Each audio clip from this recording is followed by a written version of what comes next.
신약성경 데살로니가 전서 제4장을 같이 보도록 하겠습니다.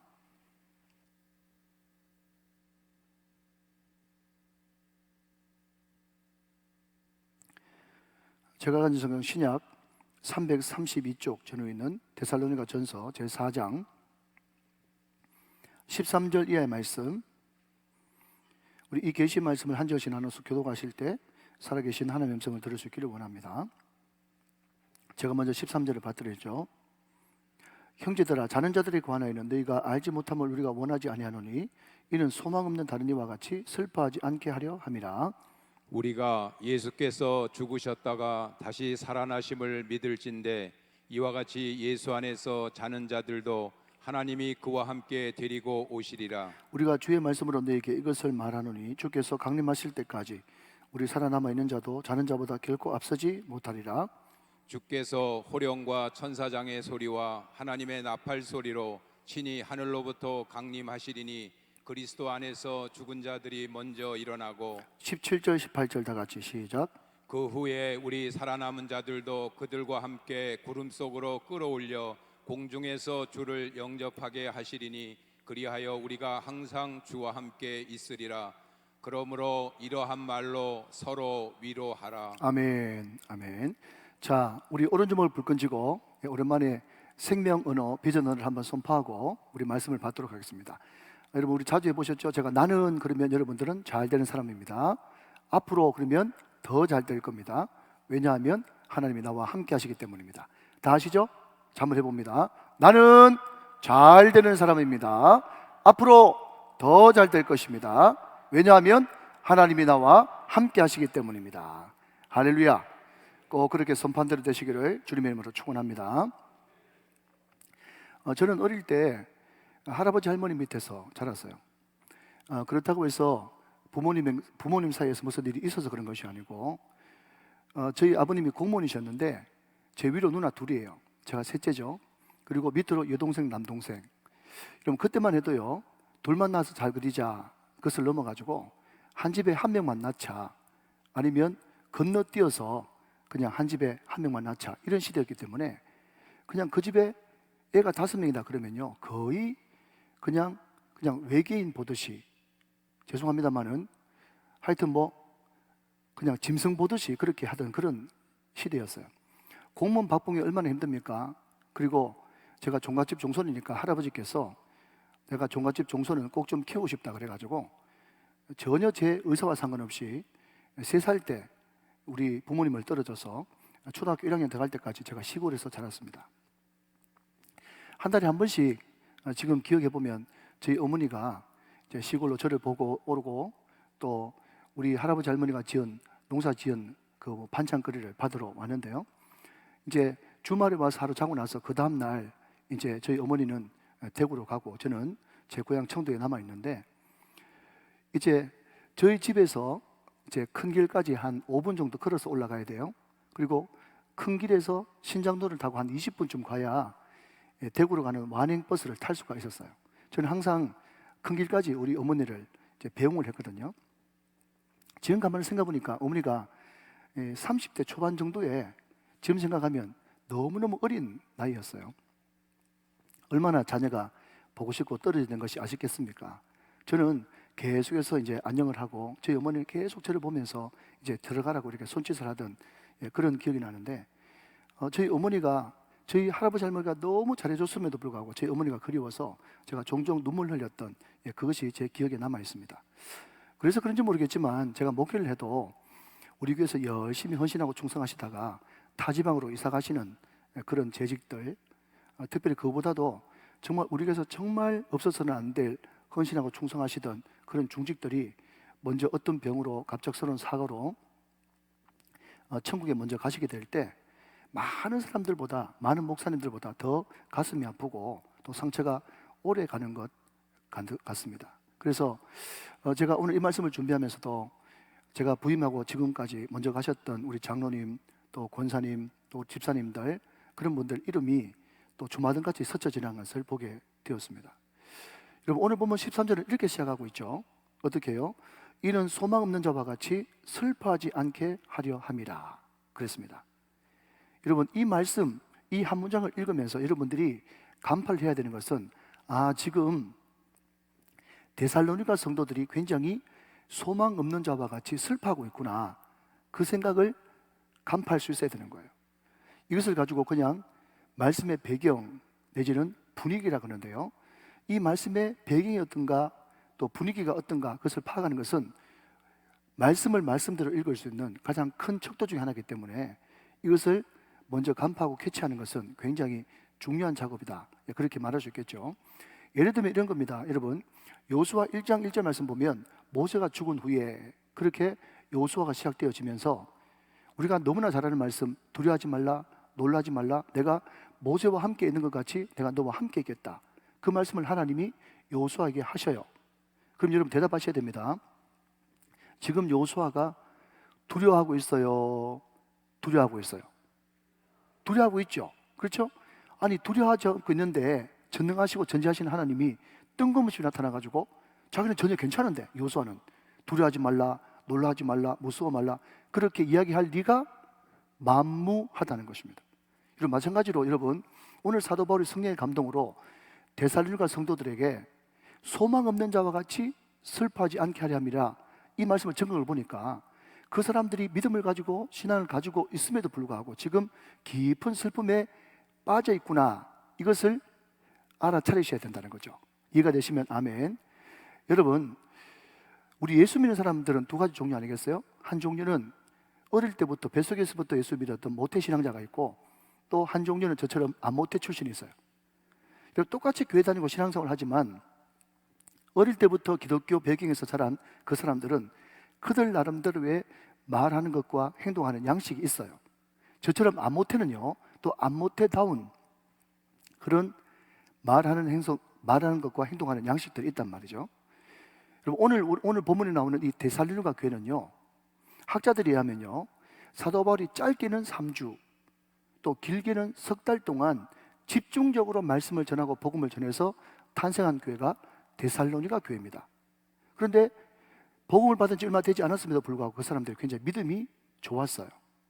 그런데 여러분, 믿음이 아무리 좋아도 연조 짧은 것은 어쩔 수 없어서 그 사람들이 그 당시 배경과 문화 가운데 찌들려 있었기 때문에 이 사람들이 예수를 믿고 신앙이 있음에도 불구하고 굉장히 여러분, 사랑하는 죽음 앞에서 슬피 울고 소망 없는 자처럼, 다시 말하면 불신자처럼 완전 세상을 다 잃은 듯한 그런 슬픔에 빠져 있었단 말이죠. 그럼 제가 공부를 해보니까, 그러면 데살로니가가 있는 이 지역에서 어떤 문화, 어떤 배경, 어떤 철학적인 사상이 있었는가 제가 살펴봤더니요, 여러분, 에피쿠로스라고 하는 이 철학자는요, 그렇게 이야기했답니다. 이 당시에 죽으면 끝이다. 여러분, 불교 사상에 그냥 젖어가지고 또 샤머니즘에 여러분 5,000년 동안 찌들어서 살았던 민족이기 때문에 천국, 하나님 나라 이런 단어보다는 천당이 굉장히 더 익숙하지 않습니까? 그처럼 문화, 배경, 철학 사상이라는 것은 무시 못하는 거예요.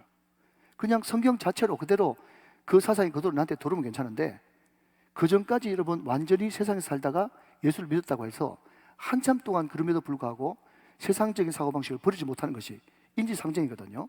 그런데 이때 데살로니가 지역을 잡고 있는 철학적인 사상이 뭔가 하면 죽으면 끝이다, 죽은 사람의 부활이 어딨냐, 이런 마음을 가지고 있었다는 거예요. 또 하나, 생명의 불꽃이 꺼지면 영원한 밤, 영원한 어둠만 있을 뿐이다, 이것이 그 당시 철학자들의 사상이었어요. 그러니까 여러분, 다시 한번 말씀드리지만 데살로니가 성도들이 예수를 강렬하게 믿었고 신앙이 좋았음에도 불구하고 그 당시에 흐르는 사상과 철학이 죽으면 끝이다, 부활이 어딨냐, 영원한 밤과 영원한 잠만 있을 뿐이다, 이런 사고를 가지고 있었으니까 사랑하는 죽음 앞에서, 사랑하는 이의 죽음 앞에서 소망 없는 자처럼 대성통곡하면서 땅이 꺼지도록 슬퍼하는 그런 일이 그 교회 가운데 일어나고 있었다. 이것이 좀 길지만 오늘 말씀의 배경이 되어지는 거예요. 이해가 되시면 아멘 하시기 바랍니다. 자, 그렇다면 첫 번째로, 그렇다면 여러분, 오늘 성경 말씀에 소망 없는 자 같이 슬퍼하지 않게 하려 함이라 그랬는데, 그렇다면 우리 예수 믿는 사람이, 또 믿음 있는 사람이 어떤 사랑하는 이를 먼저 떠나보냈을 때 울고 슬퍼하고 그렇게 한다면 그것이 과연 믿음 없는 행동인가? 이것을 첫 번째 문제 제기로 여러분한테 던져봅니다. 화두죠, 화두. 여러분, 저는 목사입니다. 그렇기 때문에 다른 사람들보다 여러분 장례식에 더 많이 가게 돼요. 이 장례식에 쭉 가보게 되면요, 요즘에는 말 그대로 100세 시대라는 것을 실감합니다. 그래서 어떤 분들은 92세, 어떤 분들은 98세, 또 80대 후반은요 흔히 살다가 돌아가십니다. 이것을 가지고 여러분 좀 유식한 말로 호상이라고 그래요. 호상. 9988234라고 하는 말이 있듯이 99세까지 팔팔하게 정말 사시다가 2, 3일 앓다가 돌아가시는, 이것을 우리는 호상이라고 그러지 않습니까? 그런데 호상인 그런 가정에 가보면 말이죠, 정말 말 그대로 그냥 가족들이 별로 많이 슬퍼하지도 않고 그냥 따뜻한 분위기에서, 또 심지어 문상 온 사람들한테 웃음까지 보이면서 그 장례를 치르는 것을 보게 돼요. 그런데 반대로 어떤 장례는요 갑작스러운 죽음이 있습니다. 더구나 자식을 먼저 앞서 보낸다든지, 아니면 사랑하는 아내가 먼저 간다든지, 남편이 먼저 간다든지, 예기치 못한 질병과 사고로 어떤 사랑하는 일었을 때 많은 사람들이 슬픔에 잠기고 비통에 잠기고, 정말 오늘 본문에 나오는 것처럼 소망 없는 자처럼 땅을 치면서 우는 그런 장면들도 제가 많이 봤거든요. 그러면 여러분 다시 한 번 더 제가 문제 제기를 했던 것처럼, 그러면 그 사람들이 믿음 없는 것인가? 믿음 있는 사람은 그렇게 울면 안 되는가? 그게 불신앙인가? 하는 겁니다. 여러분 어떠세요? 여러분도 그런 경험이 있는지 모르겠지만, 제가 고등학교 1학년 때 예수를 믿고 신앙생활을 본격적으로 하기 시작했어요. 그런데 신앙생활을 한 지 한 2, 3년 정도 돼가지고 한참 이제 믿음이 불붙고 또 마음이 뜨거울 텐데, 제가 정말 존경하고 사랑하는 제 모교의 목사님이 놀러 간 것도 아니고 어디 여행 가서 그런 것도 아니고 휴가를 받아가지고 그 휴가 기간에 여러분 딴 데 가지 않고 기도원 가서 기도하고 내려오시다가 그냥 교통사고로 돌아가셨거든요. 큰 충격이었어요. 무슨 이런 일이 다 있나? 완전 요즘 애들 말로 멘붕이에요. 이게 뭐지? 싶었어요. 그럼 그때만 해도 여러분 전문 장례식장 이런 것이 없을 때예요. 다 집에서 장례를 치르는 그런 시기였는데, 제 기억이 또렷합니다. 여러분 저녁이 아니라 한참 지나서 한밤중이 되어졌는데, 그때 하필이면 비가 비술비술하게 왔어요. 그때 이제 목사님의 관이 사택으로 들어오는데, 온 성도들이 이게 꿈이냐 생시냐 믿고 싶지 않은 그런 현실이었는데, 관이 딱 들어오니까 말이죠, 성도들이 막 넘어가고 난리가 난 거예요. 저도 많이 울었죠. 그런데 그때 충격적인 한 가지 사실은 말이죠, 그 교회 기도 많이 하는 권사님이 갑자기 화가 잔뜩 난 얼굴을 해가지고 고함을 지르는 겁니다. 믿음 없이 이게 무슨 짓이냐고, 우리 목사님 천국 가시는데 뭐가 슬프냐고 하면서 화를 내는데, 그분이 그 교회에서 차지하고 있는 위치, 또 그 당시에 여러분 삼엄한 분위기, 이런 것들이 너무 세다 보니까 성도들이 어떤 한 사람도 반박을 못하고, 저도 막 그냥 주먹을 입에 막 틀어놓고 그냥 꺼이꺼이 울었던 그런 기억이 납니다. 근데 지금 가만히 생각해 보면 두 가지입니다. 하나는요, 그 권사님이 교회가 이러다가는 큰일 나겠다 생각돼 가지고 그냥 자기도 슬프지만 그냥 단도리를 단단히 하신 것이다. 저는 그렇게 좋게 받아들이죠.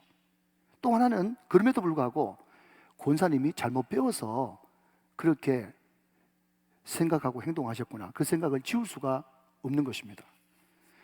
여러분 창세기 23장에 가면요, 거기에 어떤 사건이 나오는가 하면, 아브라함의 아내, 좀 이따요, 사라가 말이죠, 이제 하나님의 부름을 받고 소천을 합니다.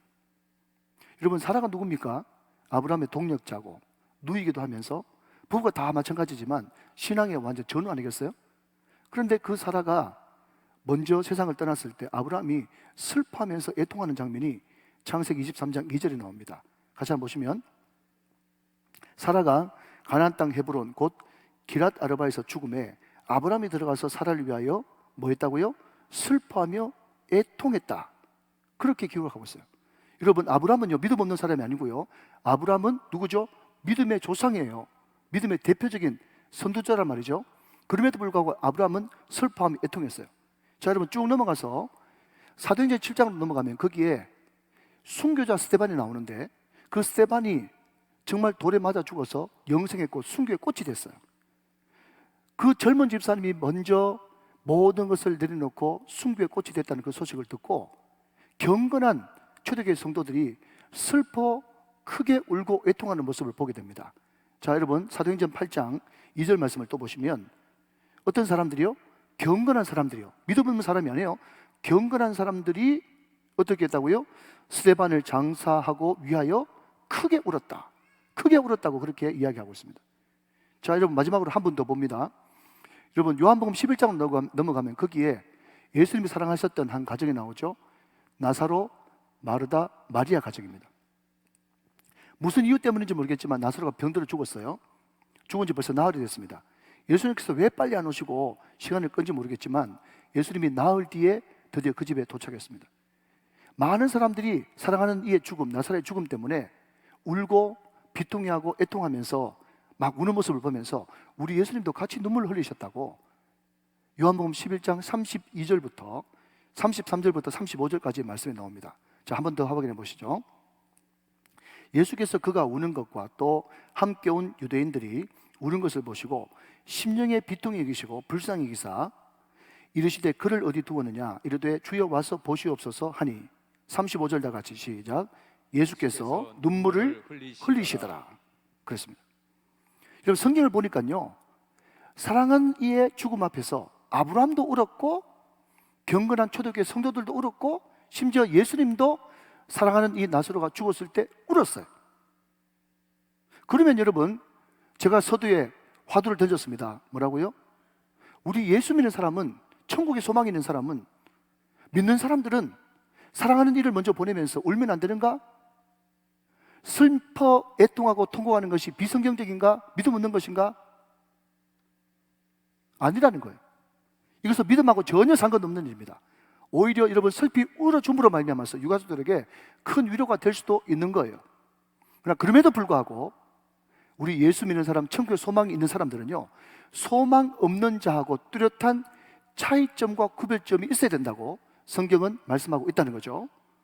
여러분 그것이 여러분 창세기 23장으로 다시 돌아가면요 아브라함이 실컷 울었습니다. 비통해하고 애통했어요. 그럼에도 불구하고 더 중요한 것은 아브라함이 그 비통과 애통의 그 자리에 머물러 있었던 것이 아니라 아브라함은 실컷 사랑하는 아내를 추모하고 울고 난 다음에 자리에서 일어났다는 것입니다. 그게 중요한 거예요. 창세기 23장 3절 말씀. 그 시신 앞에서 어떻게 했다고요? 일어나 나가서 헷 족속에게 말하여 이르되. 여러분 세상에 소망 없는 자들은요 사랑하는 이가 먼저 죽었을 때 세상을 다 잃은 것처럼 세상을 다 끝장난 것처럼 슬퍼하며 애통하고 거기에 머물러 있습니다. 그러나 우리 예수 믿는 사람, 천국에 소망 있는 사람은요 슬프기 때문에 울죠. 슬픈 건 슬픈 겁니다. 그럼에도 불구하고 거기에 머물러 있는 것이 아니라 일어나서 자기가 이때까지 해왔던 것, 또 사랑하는 이가 못다한 것, 그것을 최선을 다해서 행하고 순종하고 또 더 열심히 해나가는 것, 그것이 예수 믿는 자와 예수 믿지 않는 자의 차이라는 거죠. 믿으시면 아멘 하시기 바랍니다. 여러분 그런 아브라함의 모습을 보고 헷 족속, 거기에 원래 살던 원주민이죠. 그 원주민들이 아브라함에게 이렇게 말하는 것을 보게 돼요. 6절 말씀 보시면 내 주여 들으소서 그랬습니다. 자, 여러분 그 원주민 헷 족속이 아브라함 보고 뭐라고 불렀어요? 주님이라고 불렀어요. 먼저 존경의 표현이죠. 당신은 우리 가운데 있는 하나님이 세우신 지도자이시니 우리 묘실 중에서 좋은 것을 택하여 당신의 죽은 자를 장사하소서. 우리 중에서 자기 묘실에 당신의 죽은 자 장사함을 금할 자가 없으리이다. 여러분 여기에 제가 하나님이 세우신 지도자이시니 라는 단어에 하이라이트를 쳐놨는데 이 말씀을 영어 성경에 찾아보니까요 Prince of God, Prince of God, 하나님의 왕자십니다. 또 다른 번역 성경에는 Mighty Prince, 위대한 왕자십니다. 이걸 누가 이야기했다고요?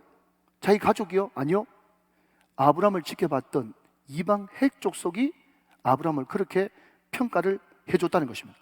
여러분 이것을 두고 우리는 신약 버전으로 소금과 빛이라고 이야기하고요 왕 같은 제사장이라고 이야기하고 축복의 통로라고 이야기하는 것입니다. 오늘 저와 여러분들이 사랑하는 이를 먼저 보냈을 때 여러분의 모습이 이방인들로부터 이런 아름다운 평가를 받게 되시기를 주님의 이름으로 축원합니다. 축복합니다. 만약에 아브라함이 모든 것을 다 잃은 것처럼 슬퍼하고 애통만 하고 있었다 그러면 그 믿지 않는 사람, 소망이 없는 자들이 어떻게 아브라함을 받겠습니까? 여러분, 다윗도 마찬가지 아닌가요? 잘 아시는 것처럼 다윗이 바세바와 사이에서 불륜을 저질하게 되고 한 아이가 태어났죠. 성경 분명히 그 아이를 하나님이 치셨다고 이야기합니다. 치셨어요. 그래서 그 아이가 얼마 후에 죽어버렸습니다. 그 아이의 목숨이 붙어있는 그 순간까지 다윗은 식음을 전폐하고 간절한 마음으로 살려달라고 기도했어요. 그런데 그 기도와 다르게 그 아이가 죽어버렸죠. 이제 다윗의 문제가 아니라 주변 사람들이 더 큰일 난 겁니다. 우리 왕이 지금 애가 살아있을 때도 저렇게 식음을 전폐하고 낙담하면서 기도하고 있었는데 애가 죽어버렸으니까 어떻게 되겠냐 하면서 걱정하고 있었는데, 그래도 안 할 수가 없지 않습니까?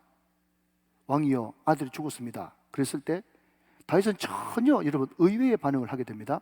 성경 보시죠. 사무엘하 12장 20절 말씀해 보니까 다윗이 땅에서 일어나, 또 여기서 일어나잖아요, 그죠? 일어나 몸을 씻고 기름을 바르고 의복을 갈아입고 여호와의 전에 들어가서 경배하고 왕궁으로 돌아와 명령하여 음식을 그 앞에 차리게 하고 먹은지라 그랬습니다. 여러분, 몸을 씻고 기름을 바르고 의복을 갈아입고, 중요한 것은요, 그것이 중요한 것이 아니라 하나님의 전에 들어가서 하나님께 경배하고 먹으니라, 이게 중요한 것이에요. 자, 여러분, 정리합니다. 무슨 말인가 하면요, 우리 예수 믿는 사람이 믿음이 있고 천국의 소망이 있는데 사랑하는 네가 먼저 떠났다고 해서 세상을 다 잃은 것처럼 슬퍼하고 있으면 되느냐? 눈물 흘리는 것, 그거 믿음 있는 행동 맞느냐? 눈물은 충분히 흐를 수 있다. 슬퍼할 수 있다. 왜? 하나님께서 우리에게 감정을 주시고 그간 쌓였던 그 정이 있기 때문에 그 정을 어떻게 억제하겠어요? 얼마든지 울 수 있다. 그럼에도 불구하고 우리 예수 믿는 자의 울음과 슬픔은 믿지 않는 소망 없는 자와 달라야 된다. 뭐가 달라야 되느냐?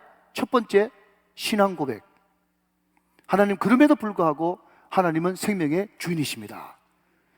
그 고백하는 신앙의 고백이 우리 믿는 사람에게 있어야 된다. 두 번째는 승복 내지는 순복. 하나님, 도무지 내 믿음으로 내 작은 머리로 다 이해할 수 없지만 이 가운데도 하나님의 깊은 뜻이 있는 줄로 믿습니다. 이것이 승복하는 기도고 순복하는 기도거든요. 세 번째, 참으로 쉽지 않지만 그럼에도 불구하고 우리 예수 믿는 사람은 그 가운데서라도 감사가 있어야 된다. 여러분, 제가 아는 어떤 권사님은요, 젊은 나이에, 참으로 아까운 나이에 남편 집사님을 먼저 보냈어요. 대학 교수셨는데요, 그 집이 여러분 저 집안처럼 안모대 출신이라 가지고 그 집은 예수를 잘 믿는데 형제지간들 또 뭐 고모들 이런 사람들이 전혀 예수를 안 믿어요. 안 그래도 예수 믿는다고 핍박했는데 남편이 젊은 나이에 갑작스러운 병으로 돌아가셔 버렸으니 이제 큰일 난 거예요. 뭐 그냥 참 소위 말해서 험악한 말이 장례식 때 오고 갈 것으로 그렇게 다 걱정했어요. 근데 놀라운 것은요, 웬일인지 웬 은혜인지 웬 사랑인지 이 가정이 예수 믿고 그 집사님의 장례식을 치르고 난 다음에 모든 일간 친척들이 교회에 와서 예배드리는 역사가 일어났어요. 그러니까 이 권사님도, 남편을 먼저 보낸 권사님도 어리둥절한 거예요. 그러면서 여러분 신방을 갔더니 하는 말이 뭔가 하면, 목사님 참 감사하죠. 우리 남편하고 저하고 평생 기도가 시댁 식구 영혼 구원이었는데, 물론 남편이 그것을 못 보고 먼저 천국 갔지만 그래도 평생 기도했던 것이 남편 돌아가시고 난 다음에 기도 응답으로 주어지네요. 하나님 앞에 너무 감사합니다. 여러분 보십시오. 다시 한번 정리합니다. 꼭 여러분 마음 가운데 큰 기도로 있어야 돼요. 믿음 있는 사람, 천국 소망 있는 사람은 슬퍼하면 안 되느냐? 그게 불신앙이냐? 아니다. 얼마든지 울 수 있고 얼마든지 슬퍼할 수 있다. 그렇지만 그럼에도 불구하고 우리 예수 믿는 사람은 달라야 된다. 뭐가 달라야 되냐? 그 슬픔과 아픔과 비통 가운데서라도 세 가지. 첫 번째, 그럼에도 불구하고 생명의 주는 하나님이십니다 라고 하는 신앙 고백. 두 번째는 도무지 이해 안 되지만 그럼에도 불구하고 하나님의 깊은 섭리와 뜻이 이 가운데 있는 줄로 믿습니다. 승복과 순종. 가능하다면 하나님은 항상 합력하여 선을 이루는 분이시니 반드시 우리 가정 가운데 감사한 조건들을 주실 줄로 믿습니다 라고 하는 이 감사, 이 세 가지가 우리 가운데 있을 때 우리는 소망 없는 자와 다른 소망 있는 자로, 믿음 있는 자로 하나님 앞에 서게 될 것입니다. 오늘 저와 여러분들이 이 세 기둥을 잘 마음속에 간직하게 되시기를 주 예수 그리스도의 이름으로 축원합니다. 자, 또 하나, 여러분 오늘 본문 18절 말씀을 같이 한번 보시면요, 거기에 그러므로 이러한 말로 서로 위로하라 그랬습니다. 그러므로 이러한 말로 서로 위로하라. 근데 이 말씀이 옛날 성경에는 어떻게 되어 있는가 하면 그러므로 이 여러 말로 서로 위로하라 그랬어요. 자, 이게 옛날 버전이고 앞에 것이 지금 버전입니다. 자, 그러면 여러분 이 여러 말로 서로 위로하라 이 말이요, 여러분 장례식 가가지고 말 많이 하라 이런 뜻입니까? 그 말이 아니에요. 여러분 제가 장례식에 가서 예배를 인도하고, 그죠? 이제 유족들하고 인사하는 그런 시간이 있지 않습니까? 그러면 제가 먼저 인사를 하고 위로를 하고 차례대로 쭉 줄을 서서 이렇게 인사를 하죠. 그런데 어떤 분들은 말이죠, 장례식에 가든 잔치집에 가든 무슨 자리에 가든 센스가 있어야 되는데 센스가 없어가지고 뒤에 30명 40명이 쭉 기다리고 있는데 그냥 붙들고 막 대성통곡하고 또 이런저런 말을 많이 하는 분이 계세요. 그런데 그 말이 가만히 옆에서 들어보면요, 쓸 말이 하나도 없어. 어떤 사람은 이렇게 이야기합니다. 하나님의 무슨 깊은 뜻이 있겠죠. 여러분 이거는요, 유족들이 장례식 다 마치고 나서 마음 진정되고 난 다음에 그냥 하나님께 순복하고 또 하나님 앞에 순종하는 유족들이 할 말이지 지가 할 말이 절대로 아니에요. 이해가 되십니까? 심지어 어떤 사람은요, 하나님이 사랑하셔서 너무 사랑하셔서 먼저 데려가신 것 같습니다. 그럼 네 데려가 볼까? 이런 말은 여러분 유족들한테 하는 말이 아니에요. 이것은 유족들이 여러분 믿음 안에서 신앙 안에서 해석되고 난 다음에 유족들이 할 말이지 위로하러 간 사람이 하는 말이 아니에요. 더 설상가상은요, 그 사람 이름 대면서 누구는 천국 가서 울지 마 이런 이야기, 기운 내 용기를 내 이런 상투적인 이야기, 세월이 약이야 세상에서 똑같이 하는 이야기.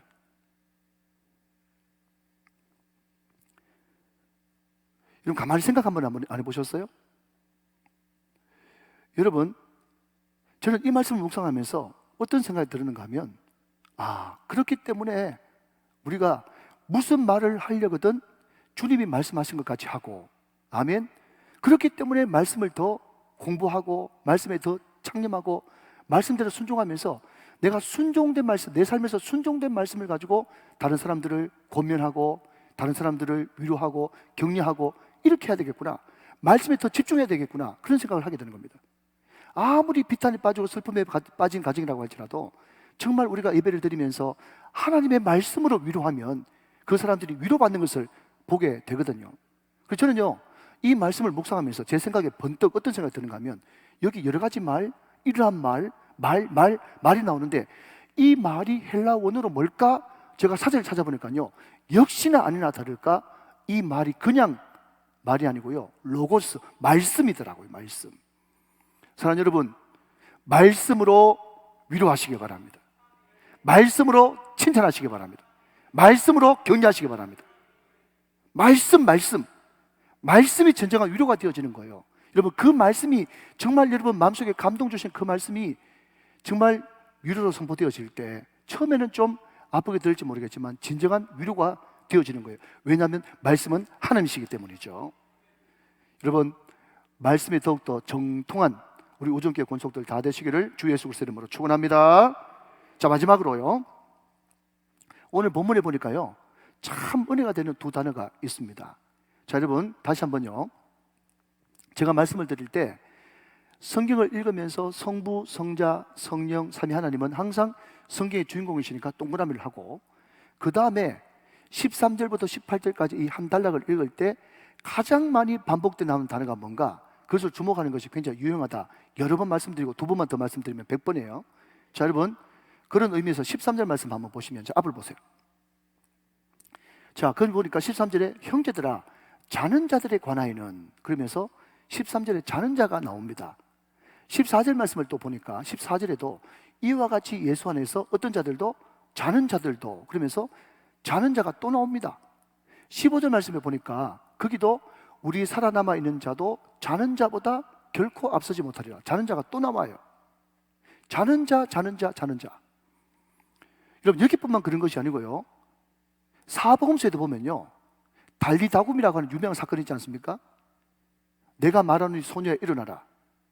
그런데 그 회당장 야이로의 집에 갔었을 때 정말 통곡하고 울고, 좀 지워주세요, 정말 헌화하는 그 사람들을 보면서 예수님께서 첫 번째 했던 말씀이 뭔가 하면요, 이 아이가 죽은 것이 아니라 잔다 하시니 사람들이 비웃었다, 그렇게 이야기하고 있어요.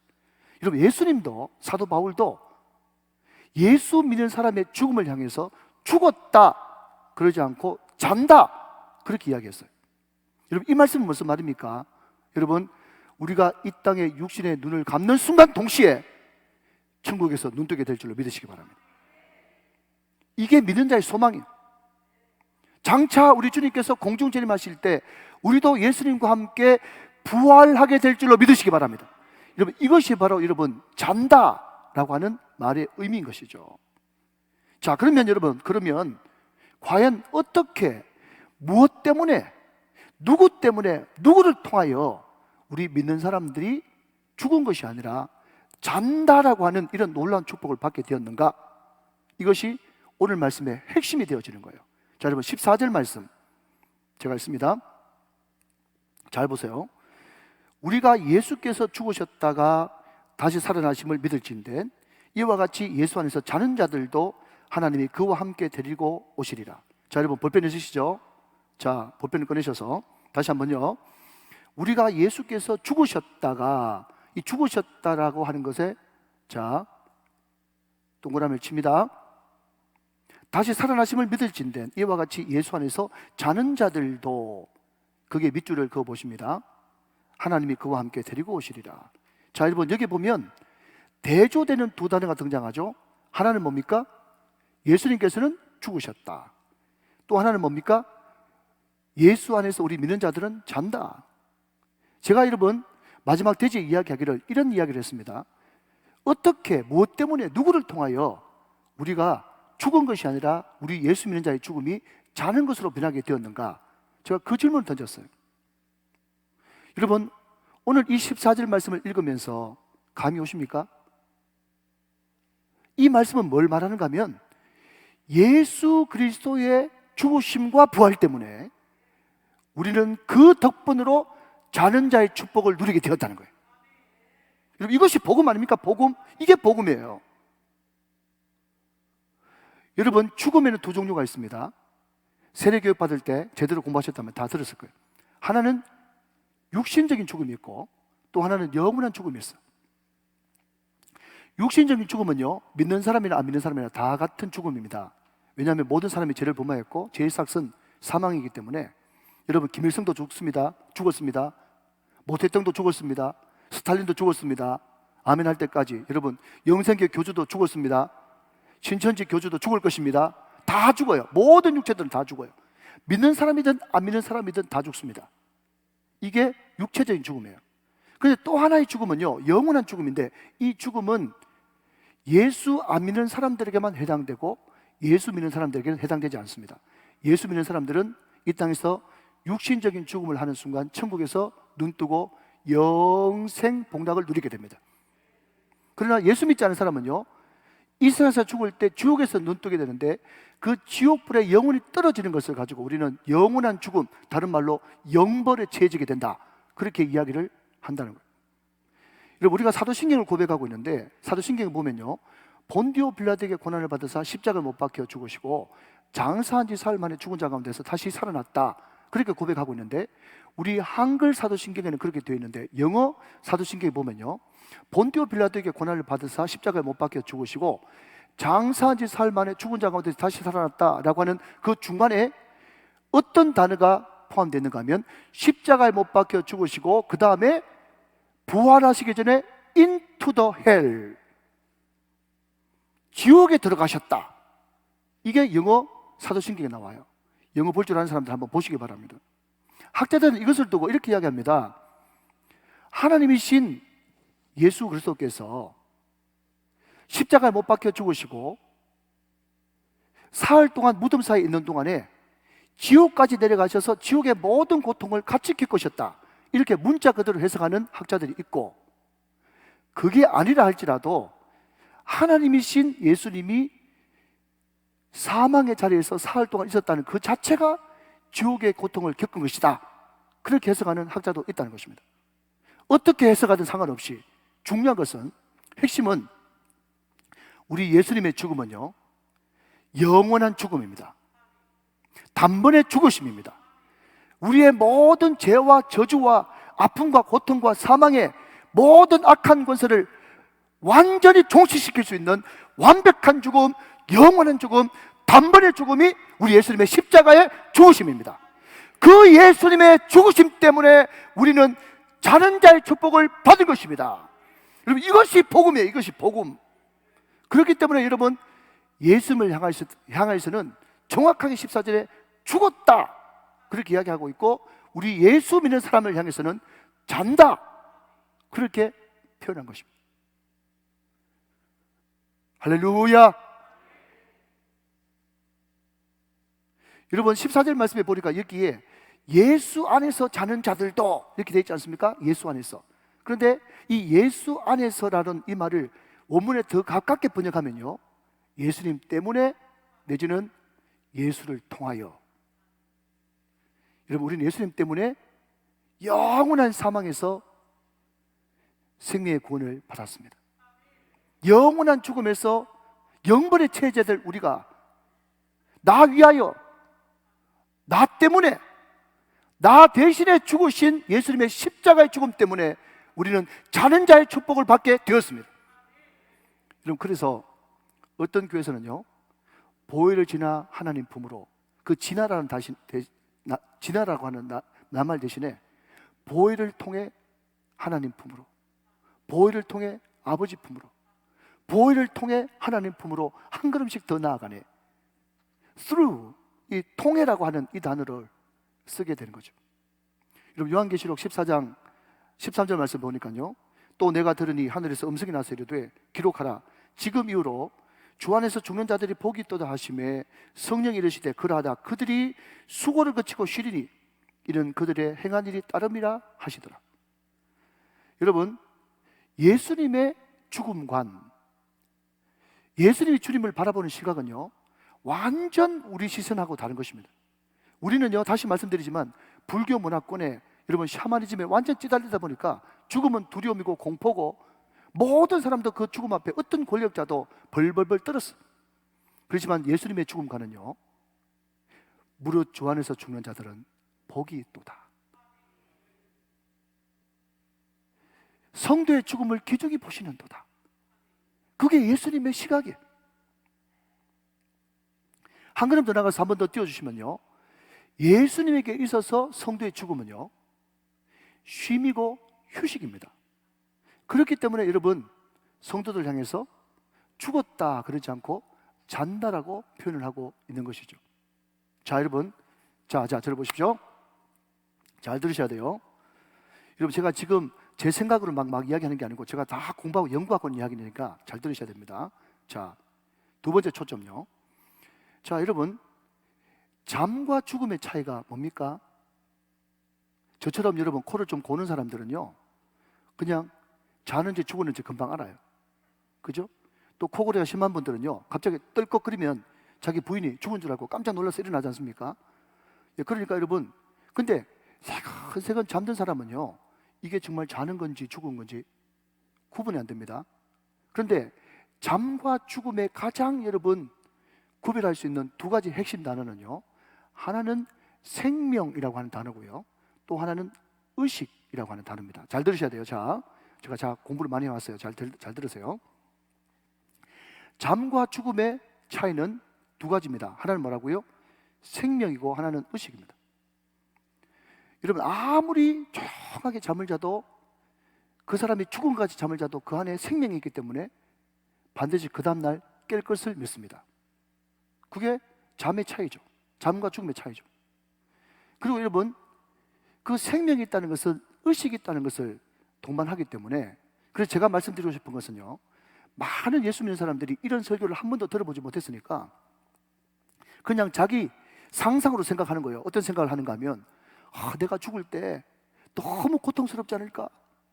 너무 숨막히지 않을까? 너무 힘들지 않을까? 그런 걱정을 너무너무 많이 해요. 여러분, 걱정 붙들어 매시길 바랍니다. 우리 예수 믿는 사람의 죽음을 뭐라 그랬다고요? 자는도다. 잠이에요.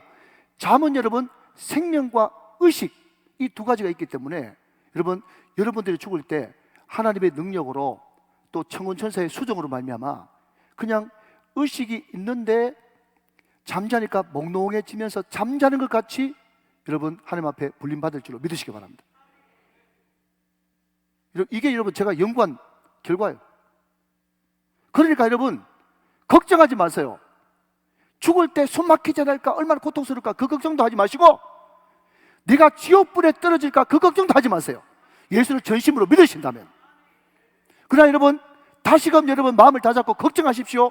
무슨 걱정을 해야 되는가 하면 내가 반드시 지금 눈을 감게 되면 천국에서 눈을 떠서 주님의 보좌 앞에 서게 될 것인데, 주님의 보좌 앞에 내가 섰을 때 너무 부끄럽고 한 일이 없어서 주님 앞에 부끄러워서 고개를 들 수 없는 그런 역사가 일어나지 않을까, 그거 걱정하시길 바랍니다.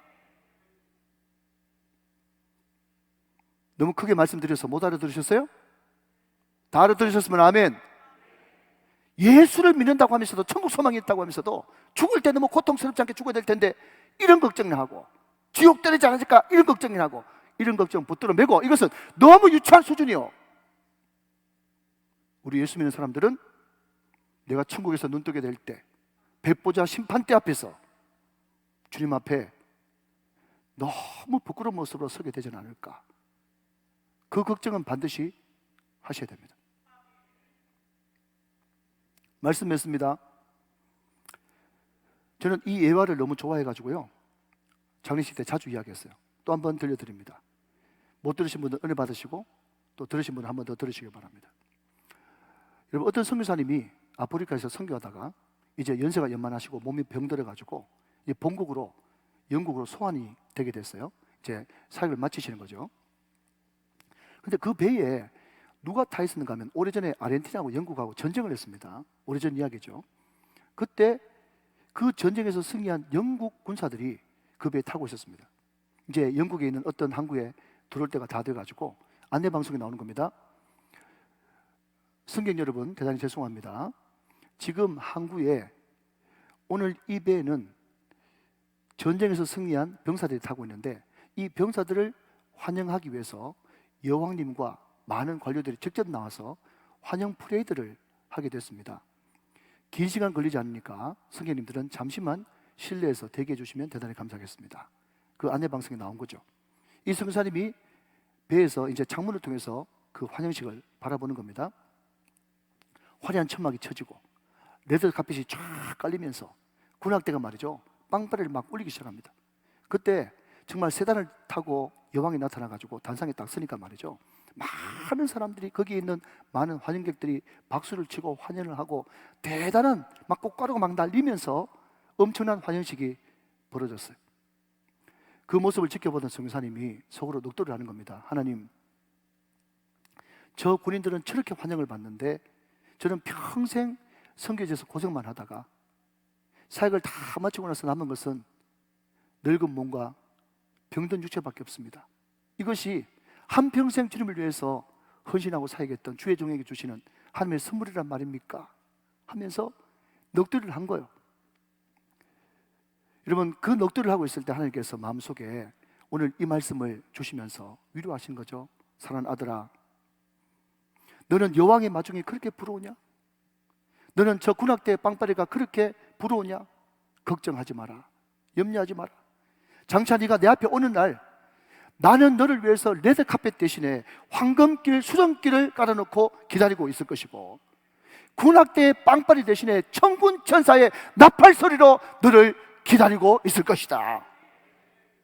사랑하는 여러분, 천국, 하나님의 나라, 저와 여러분이 모든 상상력을 동원해서 아무리 좋은 것을 가지고 상상해도 그보다 더 좋은 것이 천국인 줄 믿으시기 바랍니다.